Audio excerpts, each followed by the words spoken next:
อันนี้คือรีเทนเนอร์เนาะคือมีหมู่ทามใบเจ้าจัดฟันอันจัดแควค่ะนะคือแล้วไวเทเนาะบ่แม่นเขาอันนั้นบ่ของโปมบ่ได้โปมจัดแล้วเขาก็ได้อันนี้ใส่บ่ได้ใส่เล็กคืออันนั้นเขาอยู่มาเลเขาจะใส่แต่แบบนี้นะ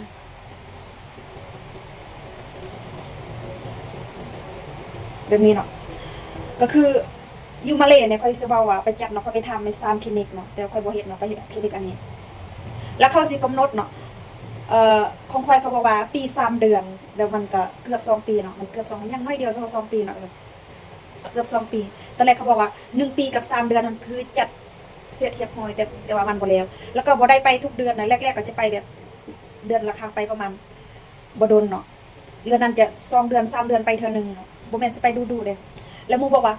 อีลีบอกเขาจัดอันคือแล้วไวเด้ของเพิ่นหันจัด3 ปีก็ยังบ่แล้วนะอันนี้แล้วไวสิบอกว่าเขาดึงเนาะเขาดึงโคตรเจ็บแล้วอยู่นี่เขาจัดแค่ว่านะมันจะบ่มีสีแบบให้เขาเลือกแบบสีงามสีชมพูบ่สีฟ้าบ่สีดำบ่คลินิกที่บนคอยจัดหันจะบ่มีเลยตอนแรกเขาคิดว่าไปความคิดในใจเขาจะใส่แบบสีชมพูแล้วก็จะใส่แบบสีฟ้า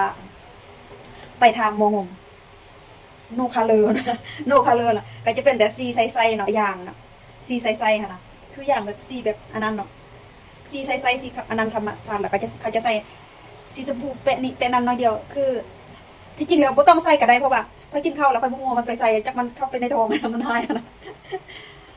อยู่มาเลเขาจัดแบบนั้นบ่ฮู้อยู่ประเทศอื่นเป็นจังได๋แต่ว่าหมู่ว่าจัด3 ปีแล้วจะ4 ปีแล้วยังบ่เข้าหันมัวยังบ่เอาออกหั่นน่ะว่ามันยังบ่เข้าดีอยู่นี่บ่โดนเสือบ่เขาดึงเขาจัดแล้วเสือบ่จัดแล้วก็ดึงโคตรเจ็บแป๊บเดียวก็เข้าที่เข้าทางมันจะมีคลินิกนึงหั่นเขาจะอันน่ะบ่แพงเขาค่อยจัดบ่แพงคลินิกนึงหั่นน่ะเขาไปถามแล้วเขาบอกว่าบ่ต้องบ่จัดบ่งามเพราะว่าแค่ค่อยมันห่างไปอยู่นี่ทีนี้มันห่างในเดียวเขาบอกบ่ต้องจัดบ่งามใครไปเสริมเอาหั่นน่ะไปเสริมเอาน่ะเฮ็ดให้มันปิดหูน้อยๆอยู่นี่หั่นน่ะค่อยบ่เพราะว่าถ้าเสริมมันแห่งจะขยายอีกนะคะอายุลายหั่นน่ะแล้วไปทำอีกบ่นึงหั่นน่ะมันมีหลายอย่างเขาต้องแบบอีหยังก็ผ่าตัดเอาอัน แค่อยู่นี่ออกหั่นน่ะ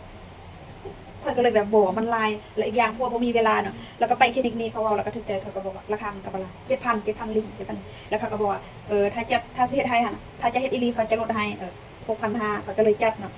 เขาคิดว่าจะให้เทื่อเดียวเลยบ่เขาบอกบ่ให้เทื่อละน้อยน่ะมาตอนใดแล้วให้ตอนนั้นให้เทื่อละ500บ่เทื่อละพันตอนแรกก็2,000บ่ให้ก่อนหั่นเรื่องนั้นก็ค่อยให้เทื่อละน้อยเขาจะกำหนดว่าตอนนี้ให้เท่านี้หั่นน่ะแล้วก็ความคิดก็ดีใจแฮงสิได้แบบใส่สีให้งามๆหั่นแล้วก็คิดในใจว่าถ้าจัดแล้วเขาจะใส่อันเนี้ยก็รีเทนเลอร์บ่ที่เลือกอันนั้นมีสีคือคนไทยใส่หั่นเพิ่นว่าบ่ได้บ่งามบ่เอาเพราะว่ามันยังจงไว้แบบแควห่างๆสวมใส่หั่นมันบ่โอเคมีแต่แบบนี้เนาะแล้วก็เวลาจัดหั่นก็บ่มีแบบจะให้มีสีฟ้าสีชมพูสีเขียวสีสีดำหั่นหมดสิบ่มีแต่สีใสๆเนาะแล้วก็จัดกันแล้วไวพร้อมหมู่ยังงงว่าอีหลีบ่แม่นจัดแบบคืออีหยังก็เขานะแฟชั่นหั่นน่ะบ่ได้เฮ็ดแท้นะแฟชั่นบ่เขาเฮ็ดเล่นๆบ่ได้แม่นแฟชั่นอันนี้เฮ็ดอีหลีดึงอีหลีนะเนี่ยแควไป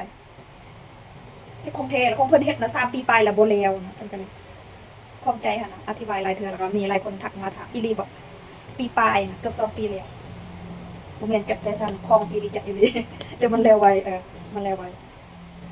จบเท่านี้วิดีโอมาอธิบายนะยาวหน่อยนึง